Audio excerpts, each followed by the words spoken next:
want to thank you for taking some time to chat with us today. It's a real thrill for us. Thank you. Yes, I'm very honored to be able to do that. I understand you're a musician yourself as well, and a composer, right? I am indeed. Very good. All right. Okay, that's a good start, right? So, so we have an exciting new release from you, Map, of course, which is a collaboration with drummer Greg Albin and some very interesting, diverse guests, including John Avila from Oingo Boingo. How did you go about choosing these musicians for this project? I had recorded actually three numbers, three titles for my Time Code album exactly 30 years ago.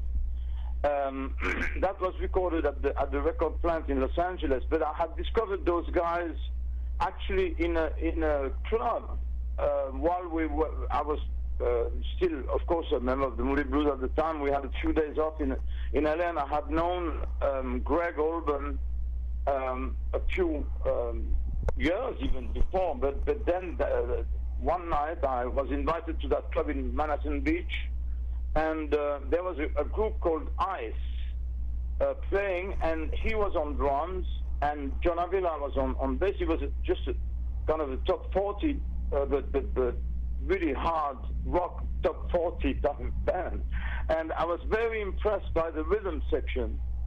And I asked them if they would join me in the studio to record 3-piece for my Time Code album. And, you know, they did really an excellent job. I was really, really very impressed with their playing and their behavior in the studio. I think that was their first gig in a very big and known studio at the time. And we had an excellent engineer, Lee DiCarlo, for those specific 3 numbers. And then we always stayed in contact over the years, and you know, I've been living in Los Angeles for many, many years also, and but I was always extremely busy. Greg, I understand, was always busy and so on. And one day, you know, some time ago, he called me and asked me if I wanted to compose some music for him to play with me, and maybe with John and maybe some other musicians. So, you know, I composed about 14 pieces for you know, to choose from, and you know, we acquainted again. I mean, you know, I traveled to Los Angeles many times, and we went to the studio. I had composed already the bulk, of course, of the material, you know, and you know, then it was like flowing, you know. It was like a decision to take the musicians we hired, you know, like Lenny Castro and Dave Van Salch, and you know, I had a very good friend also in Switzerland, fantastic bass player Patrick Perrier, whom I've already recorded, you know, the material for 2 CDs there in Switzerland, because I've got another group there, you know. Oh. And, you know, that's how it came. I mean, John Avila was also found some time, you know, to record with us. I mean, you know, when people have to gather, you know, even through the United States, and you know, be on time at the same time in the studio, it's not always that easy. Although we've done, of course, some of the recordings via the internet, you know, like I do quite regularly with other producers, you know. It's a wonderful thing, the internet.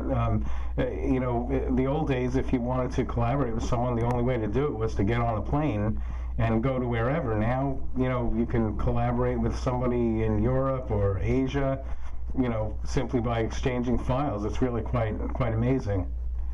Fantastic. Yeah, it is. You know, hopefully we'll be able to record that quite in a not too distant future.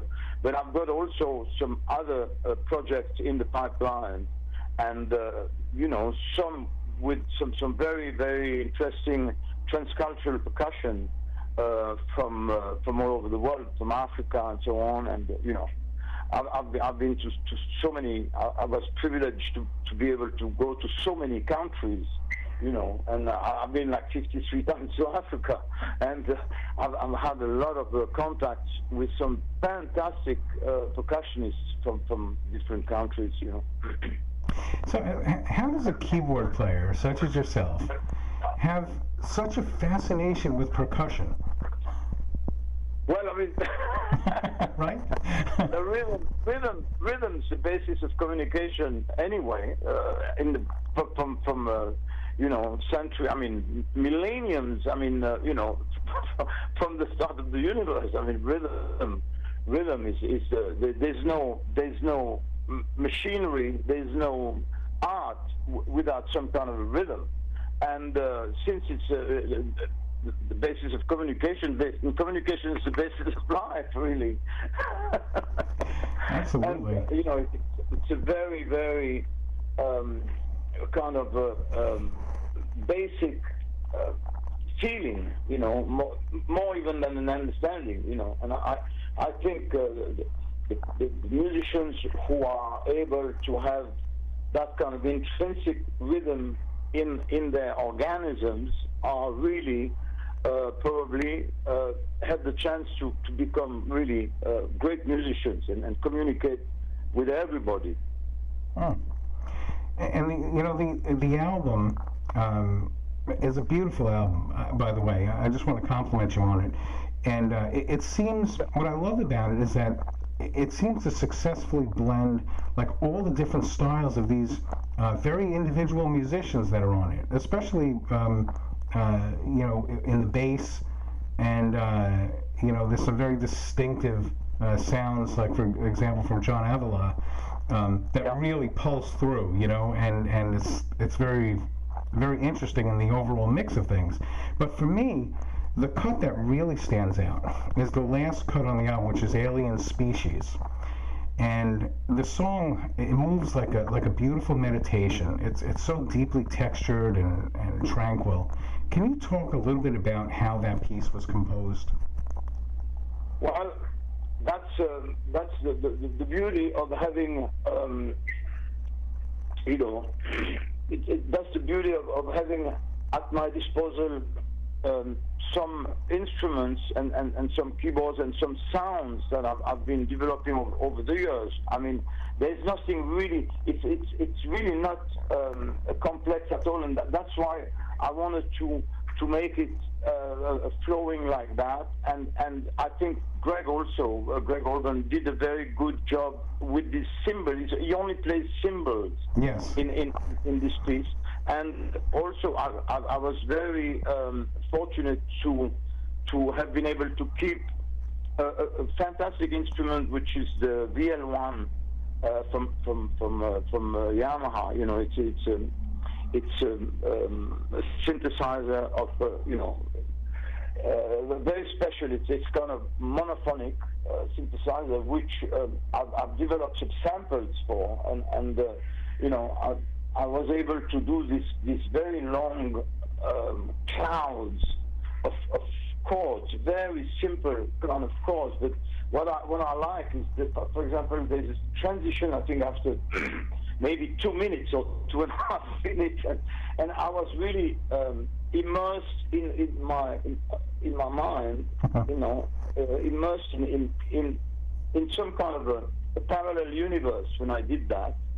And I was completely straight. I've got to tell you that also. But I was like in a parallel universe in my mind. I mean, I think I've composed that with my eyes closed. Yes. It's a beautiful piece. It really is. And, it's funny too. I noticed at least 3 of the cuts on the album make reference to aliens. Was this was this intentional, or is this just something that you have some sort of a fascination with? Well, I have a fascination, of course, for everything extraterrestrial, potentially, and I'm always fascinated by the universe. One of my very, very good, since I was a kid, one of my very best friends, actually,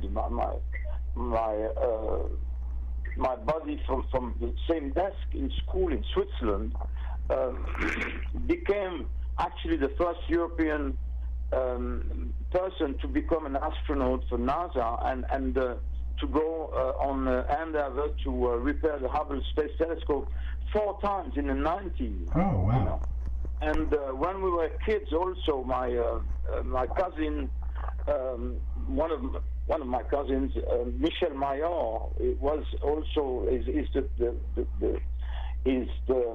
astrophysicist who is the first ever astrophysicist to have discovered the first extrasolar planet, Pegasi 51b. And when we were kids, I remember we used to go, not even in our teens, but before that, we used to go around the mountains, around Switzerland, around the lake of Le Mans and so on, and in even some area of mountains called the Pleiades, you know. And his father was a very, very pointed kind of scientist, and he had some Geiger counters with machines, all machines to measure, levels of potentially uranium, and in the mountains. And we used to go and do some explorations, and then sometimes we used to camp at night and look at the stars, and that's how it developed. So I mean, for me, also, I mean, the word alien is no stranger to my vocabulary, because I'm personally, funny enough, I'm personally a registered alien. It's actually written on my green card. I mean, which is not green, of course, but it's funny that I use the word alien, and I love everything to do with that kind of word, and I've even been able to develop or to reserve a couple of names on the internet through one of those networks where you get some names, and to the .com and .net and so on. And I've got one which is called alienintelligence.net. I'll have to visit that. I don't know even what I'm going to do with it, but I thought it was funny to be able to do that, and... you know what? I'm right there with you, so I share that enthusiasm.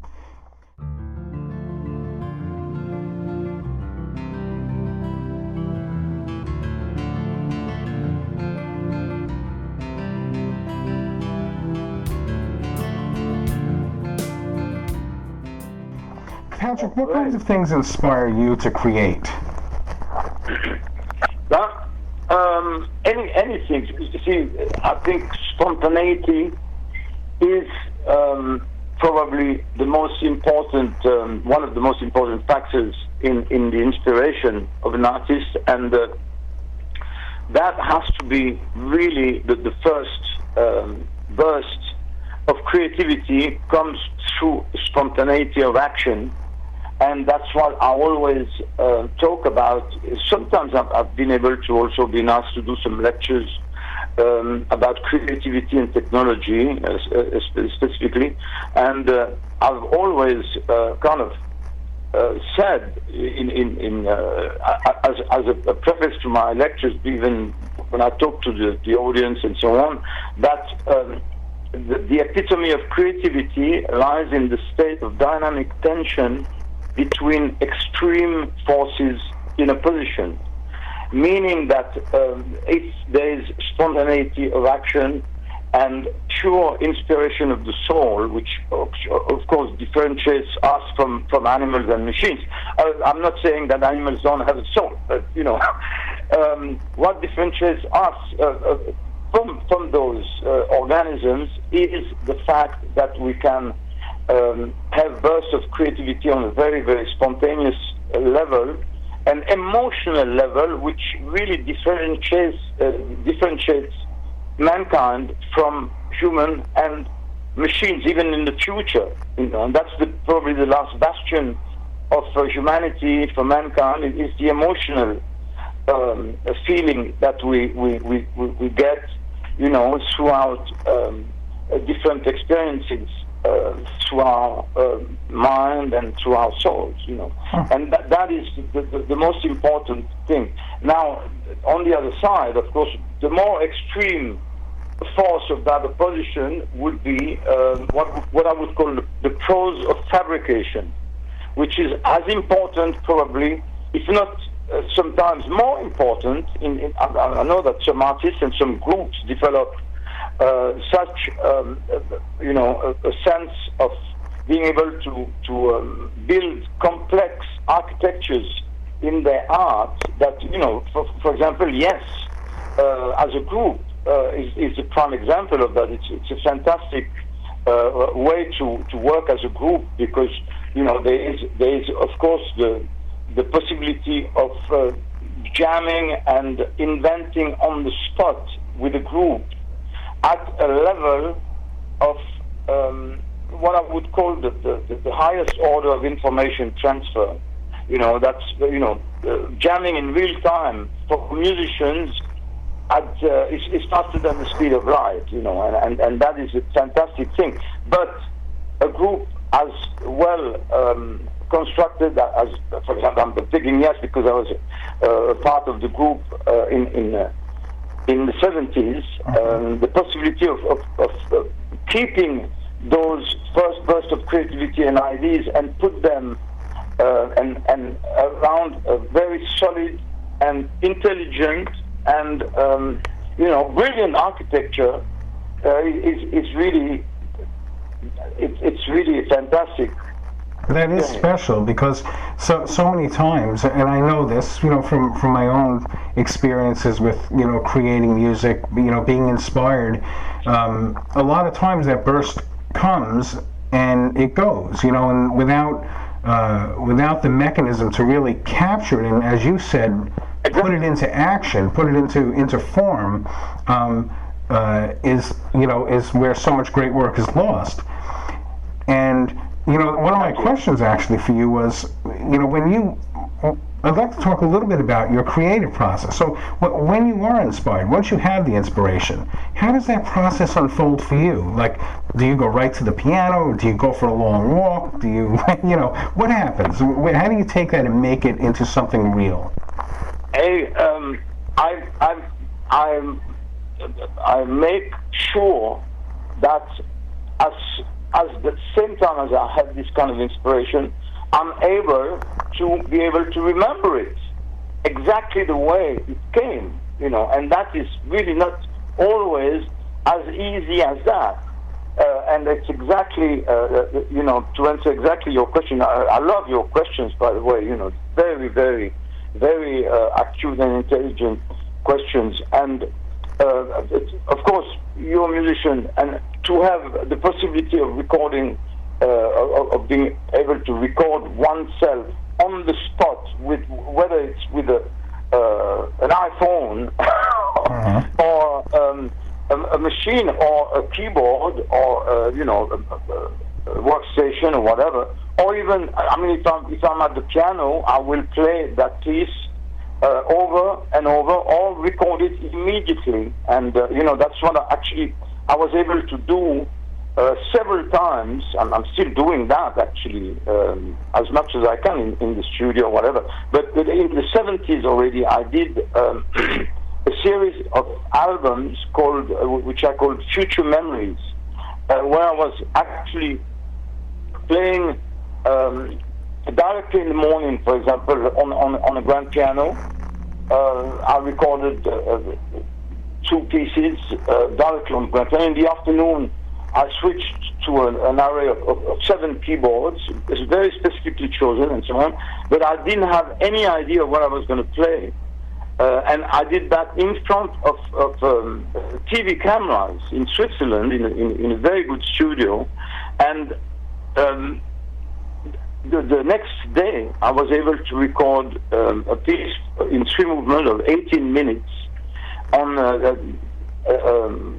a rig of 29 keyboards and machines, And I pursued the experience in the early 80s, and I did Future Memories too, exactly the same way, but in different movements. And I did, instead of spending 2 days in the studio, I spent 3 days in the studio. But every note of these 2 works these two albums actually came on the spot, directly at the moment they happened, and there was no edits and not even any remixing in some instances, and certainly not edits to make the pieces more more architectured or whatever. It's exactly as the music came. That's extraordinary. And I mean that's there's a lot of people who unfortunately like the music I've done and so on, but they're not even aware of that, and it's kind of of course for a musician like yourself, you understand exactly what I'm talking about. But for the people who are just and thanks to them, just listeners and fans, some people don't have a clue of what creativity is all about, and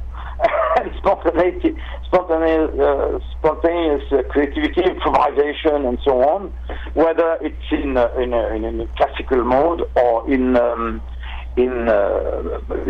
jazz, of course, jazz mode. I mean, I've been very influenced by the jazz of many decades, and by historical figures that I was privileged and to meet and talk with, and even have some lessons, encounters with.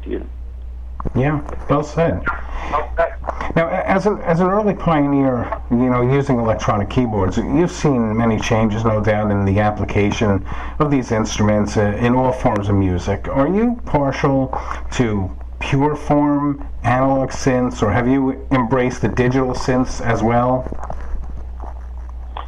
Yes, to a certain extent, of course. I mean, it's always, once again, it's the same kind of thing.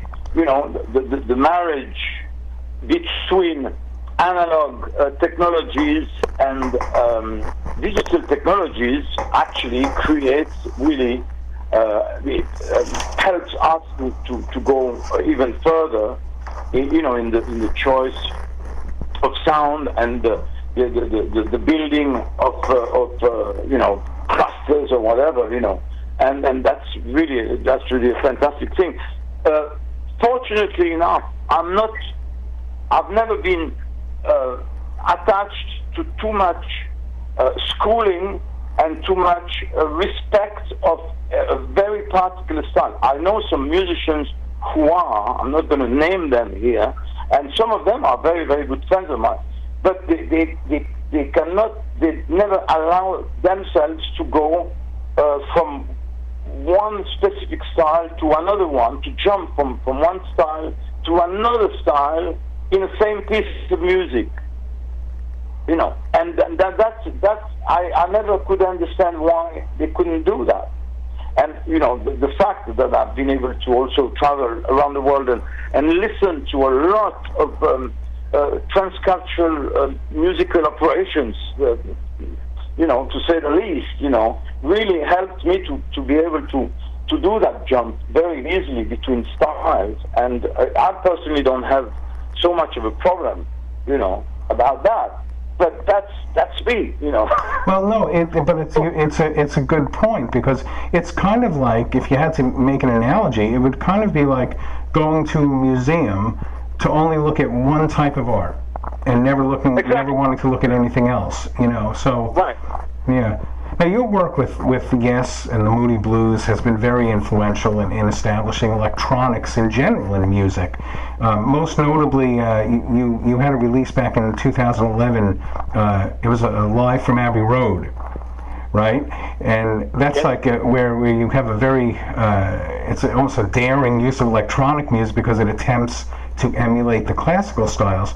And I was wondering, at that time, did you find yourself relating to some of the early pioneers who tried that, like Wendy Carlos with her switched on Bach? Absolutely. Oh, yeah, and Is Automita and Wendy Carlos, and of course, I mean, Wendy Carlos, even when he was Walter Carlos, and she's the prime example of this kind of attained perfection, or almost perfection about doing exactly that, and that composer, that person, Wendy Carlos and Isao Tomita were absolutely at the forefront of my influences as well in electronic music, as well as the makers of these instruments, like Bukla and of course Bob Moog, who was a very, very good friend of mine, and all these kind of electronics, even of course the composers of the 20th century music, like Stockhausen and whom I knew personally, and Xenakis as well, and even Boulez, and to be able to really absorb all these influences and translate that into a different array of creative bursts of work. It's really a fantastic opportunity, a fantastic experience. It is. I'm very, very grateful to be able to have been in that kind of time frame, to be able to do that. Nice. Down and just like that, and I have this empathy with Chris. I mean, it's not always like that, with some musicians, but most of the musicians I've been able to play with, whether it was a Chris Squire or a Ray Gomez or Jeff Berlin or of course an Alphonse Mouzon and Andy Newman, all these guys, I've always had this kind of extreme, what I would call an elevated empathy, and that is creating a special bond between us, between musicians, which defies all the laws of gravity, it goes much further than that even, and that's what really makes a difference between certain musicians and others to put together. Yeah, there's a bond. Steve Hackett, who we've actually interviewed 2 times for this site. He's a wonderful interview, but he also had a chance to work with Chris as well, and he said the same sorts of things, and he wrote a little tribute as well. And it sounds like he was a very special person to be involved with. Yeah. I know Steve pretty well. Of course, I met him on the cruise to the Edge last year. But it's funny you should mention him specifically today, because I just received that, an hour ago, from the authors of a great study book about human nature and social psychology, and Steve Hackett and I are actually on the first page of that book. How interesting is that? Right? Doing the plug. Maybe if I have your email address, I'll be able to send you that just the few first pages. But we are on the very first page, and I just received it now. How's that for synchronicity? But Chris, to come back to Chris Squire, he was a very special person. He was really living in his own kingdom, and he was really like a pioneer into his own style of playing the bass. And I remember that even though he was not, a classically trained musician, or even those kind of guys, especially in England, they just it's just an imperative, their career is what I call imperative, because it's like it comes as it goes and it develops as it goes, and they form their own style. And I remember that he was able to, in French we would say, décortiquer. He was able to skin kind of a piece of music to the point of being able to completely rearrange it with us in terms of making it more a contrapuntic kind of piece as opposed to just chords, and his bass was really part of that counterpoint and harmony and counterpoint, as opposed to just chordal kind of accompaniment that normally just bass players do generally, you know. Yeah. And funny enough, in the piece, I mean, talking about Mark very quickly, in the piece which I wrote called Alien Intelligence, I think it's at 2 minutes 18, if my memory serves me right. But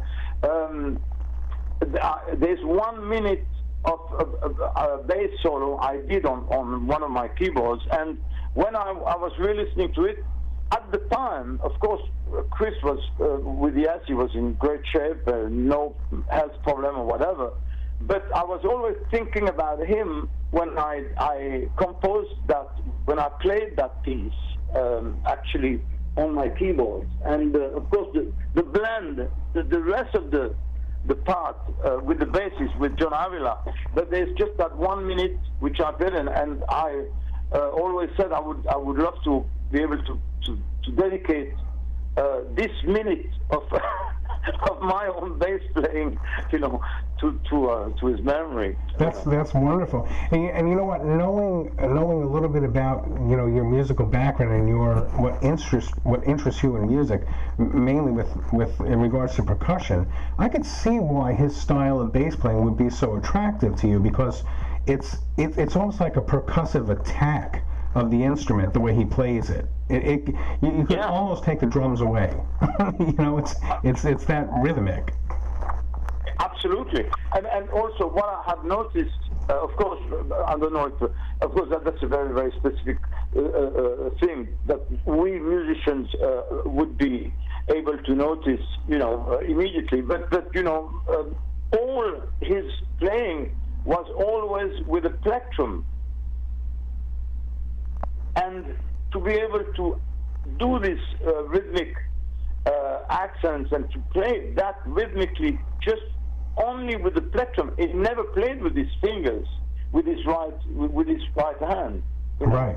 He was always with the plectrum, and it's a very, very difficult. That's why he developed this incredible style, which is very, very personal to Chris Squire, because, you know, there's a lot of bass players. I mean, the majority of bass players can, of course, use a plectrum, but they play with their fingers, you know.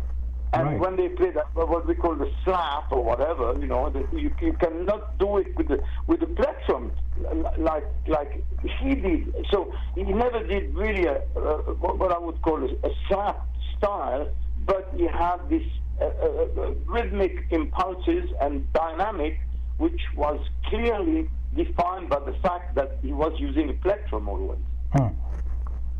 Now, you've also done some work in the area of producing as well, correct, for your studios? Yeah. You know, some producers or musicians that cross over into producing, I always find very interesting, you know, because of what they generally bring to the table in a session. So some producers are very forceful with their vision, and some are very non-intrusive. How would you describe your style as a producer? How would you describe it? Well, it also has to do with probably the morality of politics and the upbringing of a musician. I'm very Swiss, really, and for me, neutrality has always been at the core of my beliefs, and peace as well. Mm-hmm. So I love an interaction between artists and musicians and so on. I'm not giving up easily on an idea or agreeing easily. There's some aspect of a disagreement, but generally speaking, it's always a very, very kind of gentle. There's never any forcefulness in what I'm doing with other people in a studio and other musicians and so on. And of course it has to do also with the fact that, you know, either it works or it doesn't. I mean, you know, first and foremost, Of course, nowadays we work a lot with machines in studios, and we can do that. There's always a possibility to adjust, timings and dynamics and so on. But that is the prime concern, is that everything works perfectly, imbricated, rhythmically, first and foremost. And then after that, of course, the colors and the array of different sounds and the sonic aspect and of course the elements of constructivity in a piece of music are extremely important. Also the vocals, very important, But generally, no forcefulness at all in the studio. For example, I don't think I would have been able to work with, I don't know if I'm even dare mention his name, but, a great producer who was extremely successful, but Phil Spector, for example, I don't think I would have been happy in the studio with him. Too controlling. However, yeah. I mean, to a point that probably, I think producers we've worked with, whether it was, especially with Moody's, Dick Williams or Tony Visconti, excellent producers, excellent guys, and there was always a very, very good empathy with them. When I was with Yes, of course, the whole group, all the guys, whether it was John Anderson, Alan and Steve and Chris together in the studio, that was already forming a very, very strong block of producers, to speak, so to speak. And Eddie Offord was extremely skillful in what he was doing. So sometimes there were a few very agitated kind of discussions in the studio, and I remember even on the sessions of Relayer, I remember having been able to witness at some late nights mixing sessions about 8 hands on the 56 channel mixer that the offer used to use, instead of 2 hands, because everybody wanted to have the instrument louder and so on, and it was very, very funny in a way, very strange. Well, everybody has this idea, I guess, of where they want that gigantic wall of sound to go, what direction. But on a personal note with that, I just would like to just add that your work on that album is just sublime. It's just incredible, and I think Relayer would not be Relayer without you. I mean, that whole evolution of Yes would not be there, and just thank you. It's great. Thanks for the memories. Well, I really appreciate that. I mean, it was a really, really big challenge, especially, coming to the group in at the end of the first at the end of the first week of August. I remember it so well because Nixon was resigning. He was on TV, and although we were in the UK, we were in London. I was visiting, of course, John Anderson, who didn't live far away from where I was, and every day, the very few days of that end of the week and the week after, and then we started to record and be at Chris's studio in Buckinghamshire. And I remember that even the introduction to Sound Chaser was actually recorded in the very barn where I had been invited on that afternoon of the first week. I think it was the Wednesday afternoon of that first week of August. They played me the part of the song of Sound Chaser, which they had already, of course, composed and written and rehearsed.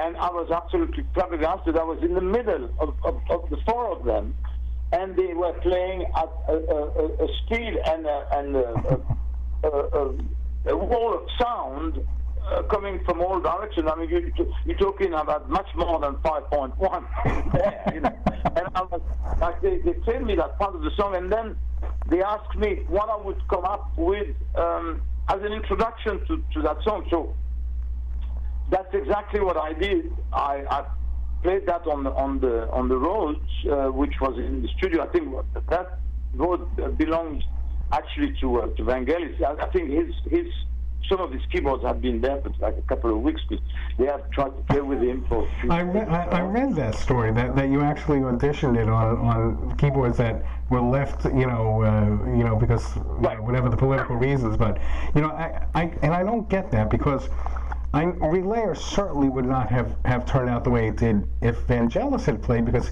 in my mind he's much too sedate. I hear like something else would have come out of that. Maybe something more like Topographic Oceans, but not Relayer. Relayer is a real tour de force. It's very edgy, very, very edgy. Right. I agree with you. However, it was probably very good for Vangelis. True.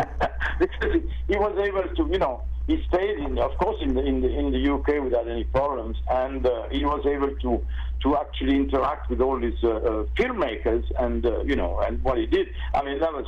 I knew Vangelis before that as a composer and as a musician from Paris. He was in Paris with Vangelis Papandreou.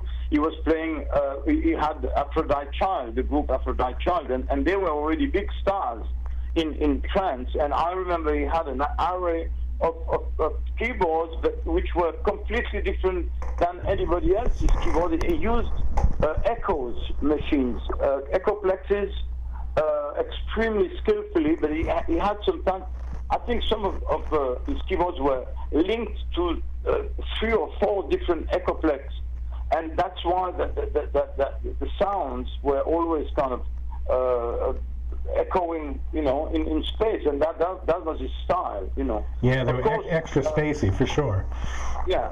I mean, I think Vangelis is a fantastic composer, and he has still now a recognition and a career that is absolutely fantastic, and I think that's because of what happened and the fact that. I'm sure they played with him for a good week, and of course, John loved Vangelis and said maybe he couldn't really fit in, especially as you said, within the confines of Relayer, which was very, very complex and very, very fast and very rhythmic. And very contrapuntic and demanded an extreme, a high level of discipline to play. Especially, talking about 40 years ago. But when I came up with the introduction to Sound Chaser, I just did it there and then. Then I explained, of course, the rhythm. The answers to Chris and Alan, they rehearsed it for a few minutes, and I think after 25 minutes we had that whole introduction in the can, and Eddie often recorded it there and then on the spot in that barn. That was not recorded at Chris's studio. That was recorded during that audition that day, that Wednesday. I remember that.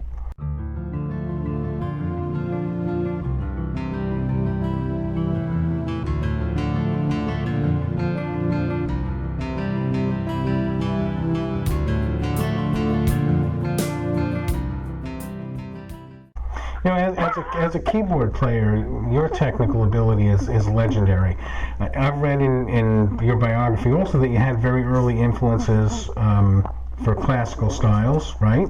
But it seems the styles that came to make you the most famous, like your experimentation with world musics, progressive rock, the jazz fusion, these were all learned later in your life. Can you point back to like some defining moments that made you want to move into popular music versus taking the route of the classical, more traditional musician?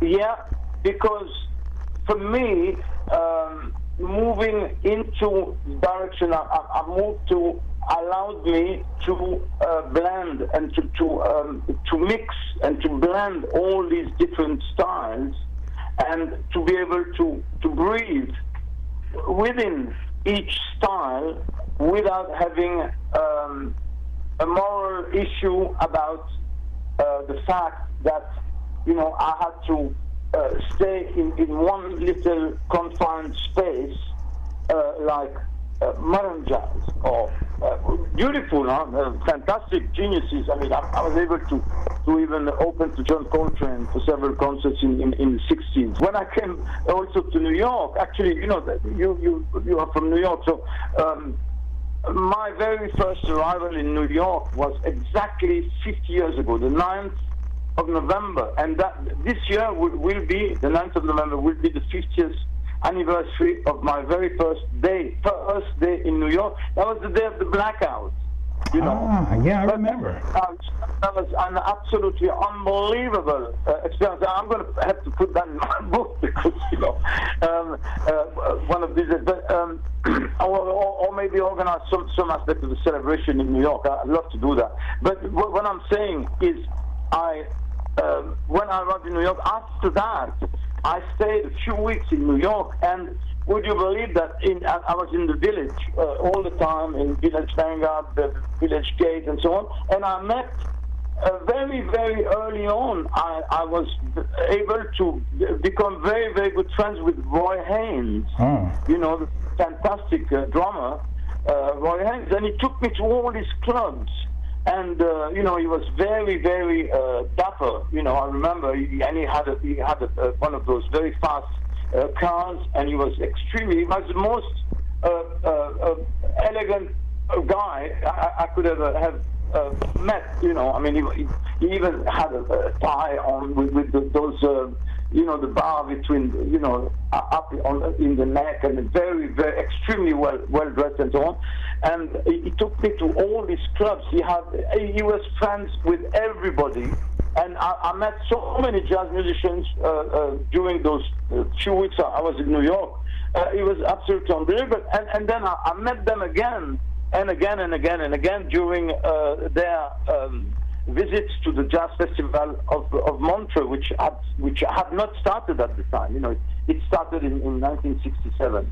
And the only great figure who never appeared at the Jazz Festival of Montreux, and I don't know why it didn't happen, is John Coltrane. Right. Coming back to what you were saying about the my career and the styles and so on, and being able to play with even with symphony orchestras. I mean, I've done a few movie scores. You know, I would have loved to do more, of course, but I've been acquainted with some orchestras and so on.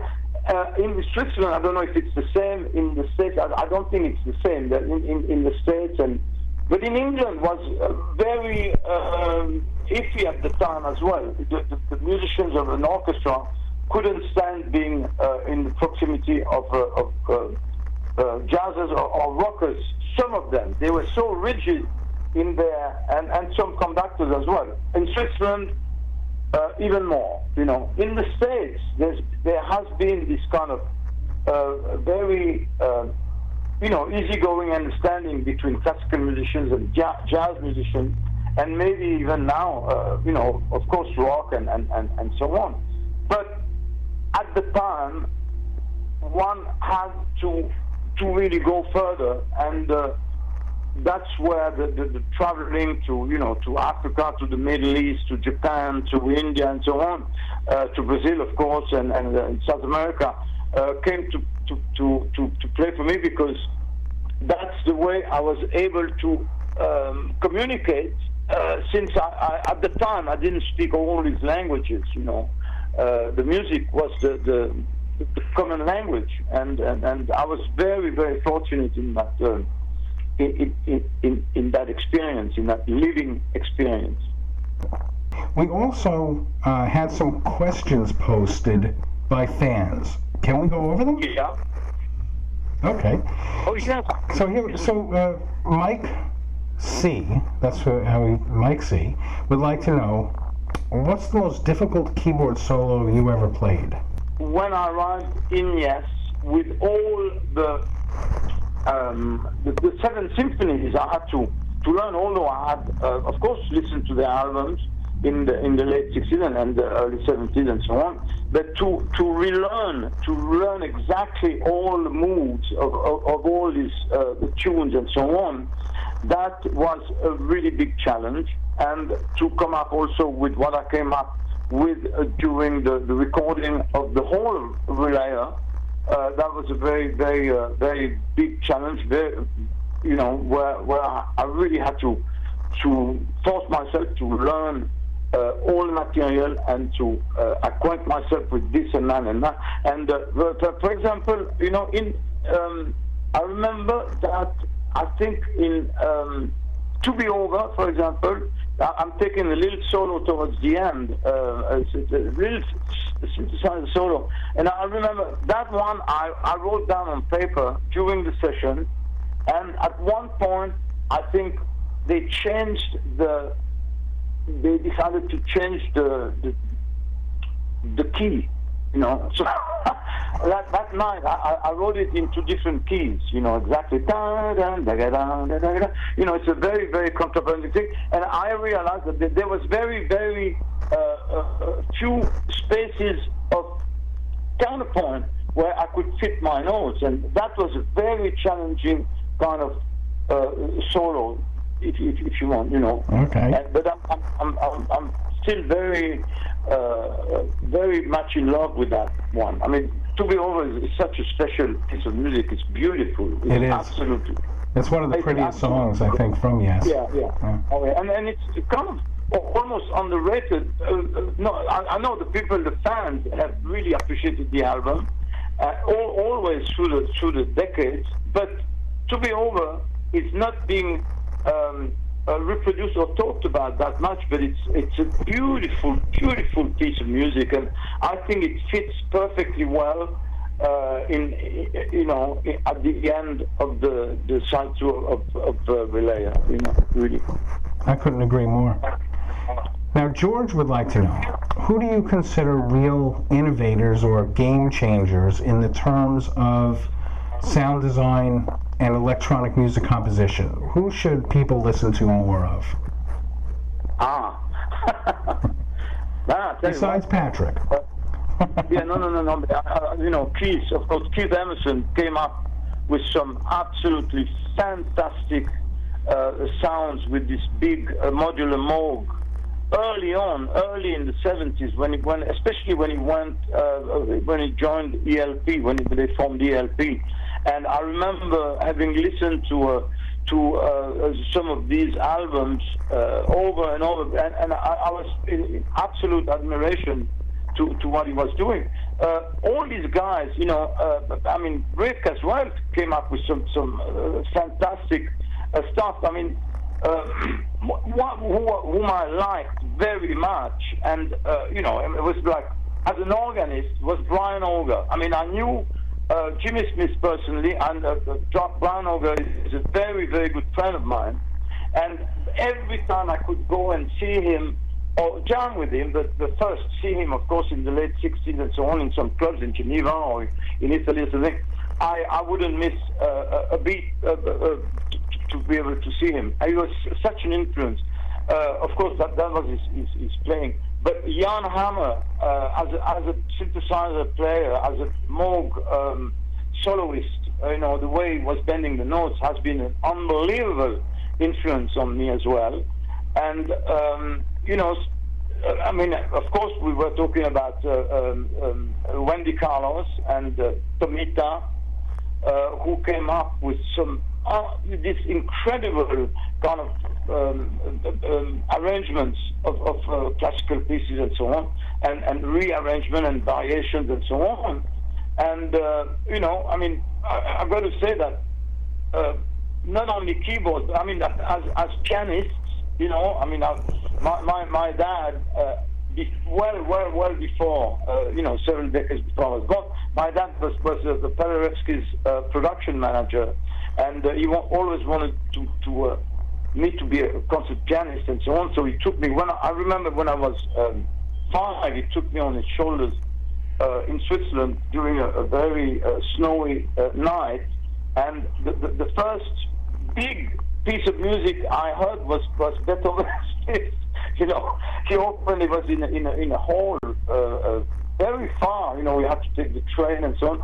And I was not even 5. I think I was like 4.5, 4. I must have been 4 because at 5 I was in another town. Yeah, and we were late because it was snowing and so on.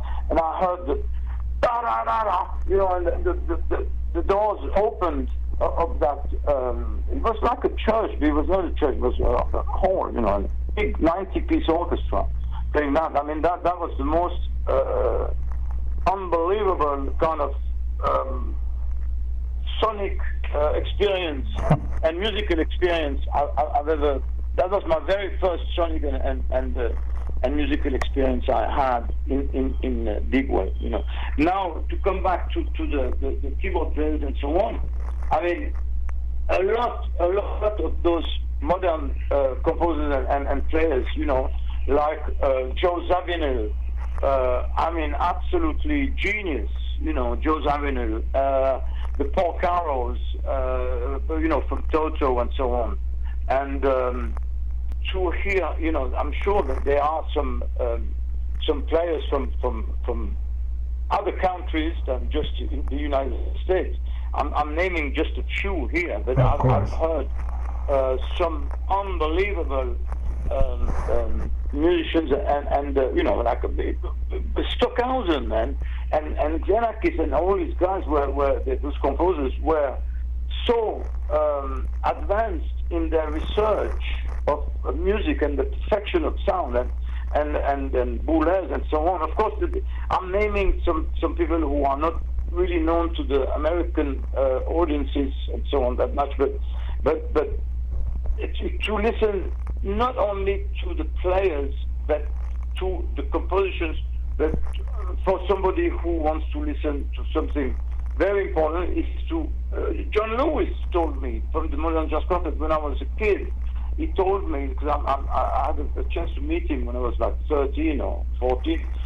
He told me, listen to all the music of the world, all the ethnologic music of the world, the transcultural aspect of the music. I mean, the Armenian music with the time signatures and so on. You know, I mean, it's like unbelievable. Indian music, Indonesian music. You know, it's fantastic. Well said. This very, very deep and interesting question and even philosophical question, and I love that. I mean, I absolutely love that. I'd love to. I'm really looking forward to listen to your music as well, because I realize that you've done some film music and more, you know, and so on. It's still very humbling, you know, to speak to someone like yourself who has just such a body of work, and it's just been wonderful to speak with you, and I've truly enjoyed this. And I would like to ask you something now. In closing, our magazine features artists who've made what we consider extraordinary careers, people who've inspired us to create and explore music. So, my parting question to you, what words of wisdom would you leave for aspiring career musicians? Practice, play, express yourself, always be yourself, remain yourself, but develop your musical conscience and open your eyes and your ears and your mind to all the musics of the world, and please make sure that your rhythm is absolutely impeccable. I knew something like that was going to come out. To also add quickly, because we of course we didn't have the time to talk about so many things, but I wanted to also say that great influences of mine were, of course, not necessarily in that order, but maybe more chronological order or something. But it's also, of course, the Art Tatum, James P. Johnson, Oscar Peterson, of course, and of course Keith Jarrett, Miles Davis, Chick Corea, Herbie Hancock, who are very good friends. at least Herbie and Chick, and very, very good, very big influences for me. You know, all these pianists and more, of course. But I'm naming just a few. And Errol Garner, man. You know, I mean, absolutely phenomenal. I remember having won. You know, when I was 16 to age 21, I won the Jazz Festival of Zurich in my category, either piano solo or with my trio or with my quartet, 5 years in a row. But the first time I won, when I was 16, I was given a record of Errol Garner and a couple of lessons with Stefan Grappelli, who actually was not only the brilliant musician we know, but he was a fantastic pianist as well. Really? He showed me in two lessons. He was in Geneva. He was doing concerts, but he happened to be there, and it was arranged by the radio there. That was actually before going to the Zurich Festival, the Jazz Festival, but that was the semi-finals in Geneva in the radio, and he was there, and he gave me 2 lessons, and he taught me so much in 2 lessons. Man, I mean, as a pianist, he was as good as a violinist. That is amazing, and he's quite a violinist, right? I mean, oh man, absolutely, yeah. Talk about having the devil in the stick. I mean, you know. He was a very gentle person, very, very elegant, very nice person, very nice. It's quite a career, Patrick, I have to say. Thank you so much for your interview, and thank you for your really, really great question. I'm really looking forward. Thank you so much. Yes, you have a wonderful day, Patrick, and again, just thanks so much. It's been a pleasure. Great. Thank you so much. All the best.